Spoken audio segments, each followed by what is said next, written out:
confusion in thoughts, irritability, excessive worry and tension, not being able to complete the tasks, and disturbed appetite and sleep. These five warning signs of mental health deterioration, we talked about it in our previous video. सो हमने ये तो समझ लिया कि ये सभी warning science है जिससे ये पता चल सके कि हमारा मेंटल हेल्थ खराब हो रहा है। बट इसे हम ठीक कैसे करें, इसे हम टैकल कैसे करें और कैसे इसका कंट्रोल अपने हाथों में फिर से लें। आज इस वीडियो में हम इसके बारे में ही बात करेंगे। So stay till the end, क्योंकि मैं आज आपसे बात करूंगी very simple but very effective tools के बारे में जो आप इजीली कर सकते हो अपनी डे टू डे लाइफ में, और आपको इससे काफ़ी बेनिफिट मिलेगा। सो नमस्ते, वेलकम टू टॉक इट, आपका हीलिंग और सेफ स्पेस जहां हम बात करते हैं मेंटल हेल्थ के बारे में, मेंटल हेल्थ से जुड़े सभी परेशानियों के बारे में, सभी डिसऑर्डर्स के बारे में, और वो सारे effective but science back tools के बारे में जो हेल्प करती है इनके मैनेजमेंट, कंफ्यूजन इन थॉट्स के बारे में। सो कंफ्यूजन इन थॉट्स एक बहुत ही कॉमन सिम्टम है, क्योंकि रोज़मर्रा की ज़िंदगी में हम बहुत सारी चीज़ों को फेस करते हैं अपनी लाइफ के जितने भी एरियाज़ हैं, चाहे वो आपके वर्क प्लेस से हो, फैमिली से रिलेटेड हो या जो भी है, उन सबसे काफ़ी ज़्यादा स्ट्रेस और एंग्जाइटी फेस करते हैं, जिसकी वजह से हमारे थॉट्स जो होते हैं बहुत ही ओवरवेल्म हो जाते हैं और कन्फ्यूजन क्रिएट हो जाती है। कन्फ्यूजन के साथ साथ हमें फोकस, हमारी कंसंट्रेशन में काफ़ी डिफ़िकल्टी होती है। अब हम इसे ठीक कैसे करें? सो पहले टूल के बारे में बात करते हैं जिसे हम कहते हैं ब्रेन डंपिंग। ब्रेन डंपिंग में बहुत ही सिंपल टेक्निक है। करना क्या है आपको, या तो आपको एक नोटबुक ले लें या फिर आपको एक पेपर ले लें और उस पर जितने भी आपके थॉट्स आ रहे हैं, इधर इट्स रैंडम, इधर इट्स नॉनसेंस, और कुछ भी थॉट्स हैं, सबको इस पर लिख डालो। क्योंकि राइटिंग से आपके जो थॉट्स होते हैं, जो क्लटर होती है, वो क्लियर होती है। इसके साथ साथ अगर ये कन्वीनियंट आपको नहीं लगता है, देन आप सेकेंड टूल पे जा सकते हो, और वो क्या है? वो है आपका ब्रीदिंग। सो 3 डीप माइंडफुल ब्रीदिंग करनी है। माइंडफुल ब्रीदिंग करनी है, ध्यान रखेंगे। माइंडफुल ब्रीदिंग कैसे करेंगे? So let me show you so that you can follow it very easily. आपको करना क्या है? Just place one hand on your chest and one place your hand on your stomach, okay? और जब भी आप ब्रीद इन करते हैं, ब्रीद आउट करते हैं, आपका पूरा टेंशन, पूरा फोकस जो है अपने ब्रेथ पे रखना है। सो मैं शुरू करती हूँ।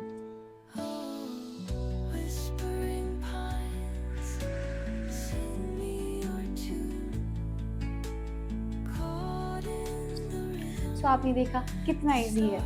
बस एक लंबी गहरी सांस भरनी है और उसे फिर धीरे धीरे छोड़ देना है। बट जब भी आप ऐसा करेंगे, आपका पूरा फोकस आपकी ब्रेथ पे होना चाहिए।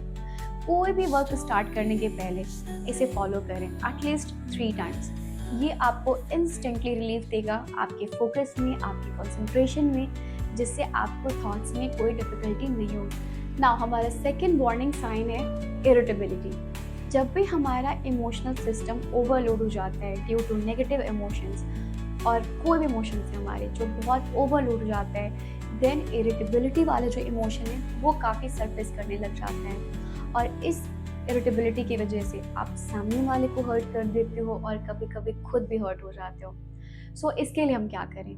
Number 1 is pause response. Whenever you feel like snapping, literally pause. Count for 5 to 10। हाँ, स्लोली करना है, बहुत फास्ट नहीं करना है। जैसे जैसे आप स्लोली काउंट करोगे, वैसे वैसे आपकी जो इरिटेबिलिटी है उसकी इंटेंसिटी कम होती जाएगी और स्लोली ये काम डाउन हो जाएगा।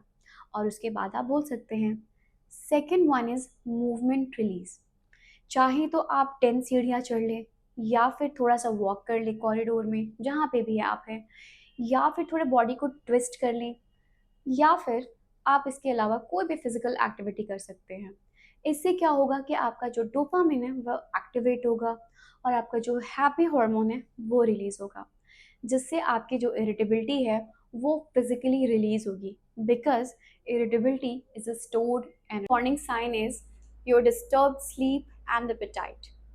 सो ये बहुत ही ज़्यादा इग्नोर किया जाता है, बट एक्चुअल में ये हमारा फाउंडेशन होता है मेंटल हेल्थ का।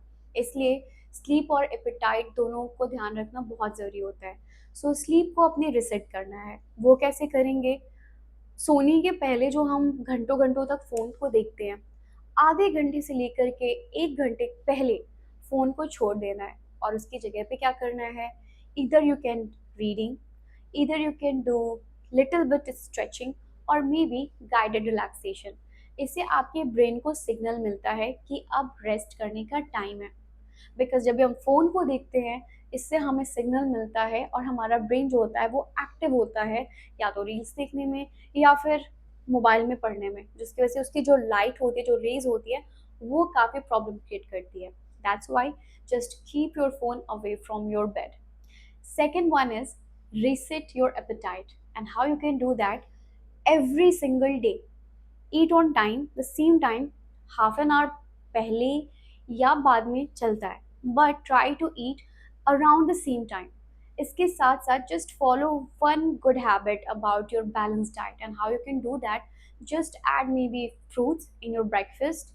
ऐसा करने से आपका जो एपेटाइट है वो काफ़ी बेटर होगा, और एपेटाइट बेटर होने से आपका मेंटल हेल्थ काफ़ी सही रहेगा। इसके साथ साथ और भी क्या करना है? माइंड और बॉडी के कनेक्शन को चेक करना। वो कैसे करेंगे?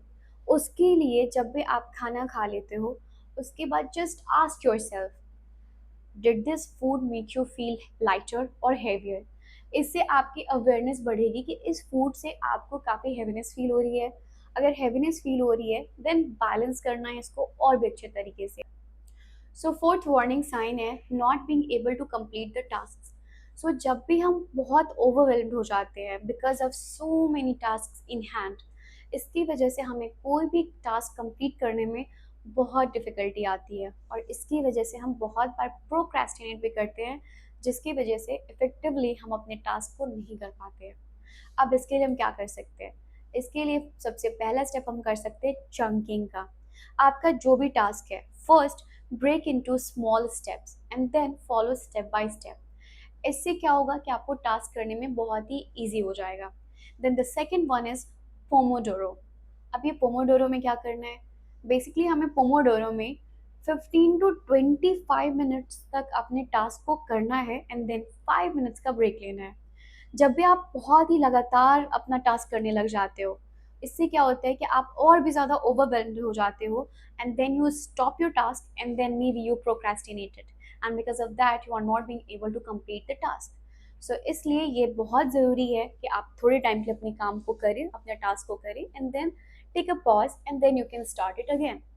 सो इससे आपको काफ़ी हेल्प मिलेगी आपके टास्क को कंप्लीट करने में। And fifth warning sign is your excessive worry and fear. Excessive worry और फियर जो है, हम उसे इमीडिएटली तो कंट्रोल नहीं कर सकते, बट उसे मैनेज कर सकते हो। और वो कैसे करेंगे? Step one is grounding technique, जहाँ हम फॉलो करेंगे 5 4 3 2 1 रूल को, जहाँ आपको 5 things around you, you have to see them, and 4 things you can touch around you, 3 things you can hear, जो भी आपके एनवायरनमेंट में प्रेजेंट जो भी वॉइसेस या नॉइज आती है उसे सुनना है। Then 2 things you can taste and 1 thing you can smell. सो ये 5 सेंसेस जो हैं, जैसे आप इसे एक्टिवेट करते हो, it makes you present in the moment, and जिससे धीरे धीरे करके आपकी एंजाइटी, वरी या फियर जो है वो ब्रेक होती है। Then the second one is worry box. Create one worry box for you. ये कैसे आपको हेल्प करेगा? Every night, just dedicate your 10 minutes or maybe 5 minutes for your worry time. So let's say that is your worry time. जो भी आपके worry वाले thoughts है, जो भी आपकी worries है, उन सबको नोट डाउन कर लो, और नोट डाउन करने के बाद उस बॉक्स में डाल दो। ऐसा करने से ये होगा कि आपके ब्रेन को ये मैसेज मिलता है कि okay, not now, just you can do it but later on. इससे क्या होगा कि आपके जो एक्सेसिव वरी है वो कम होगी, बिकॉज एक तो आपने अपने क्लटर को कम कर लिया and then you have put it side. So ये थे हमारे 5 टेक्निक्स, जिससे आपको काफ़ी हेल्प मिलेगी आपकी 5 वार्निंग साइंस को टैकल डाउन करने में और आपके अपने कंट्रोल को वापस से लेने में, ताकि आप वापस से रेडी हो सके अपने फर्दर वर्क के लिए। Mental health is a journey. Your small actions can create a big difference in your life and in your mental health. सो अगर आपको ये टिप्स हेल्पफुल लगते हैं then please share it with someone who really needs it, because mental health की सबसे बड़ी strength है that we don't have to do it alone. So आगे के इस तरीके के वीडियोस देखने के लिए और कुछ नए नए सिंपल एंड इफेक्टिव टूल्स जानने के लिए सब्सक्राइब करें your safe and healing space talk it, जहां हम बात करेंगे मेंटल हेल्थ के बारे में। और इसके साथ साथ please don't forget to comment कौन सा पहला टिप है जो आप फॉलो करोगे। Thank you.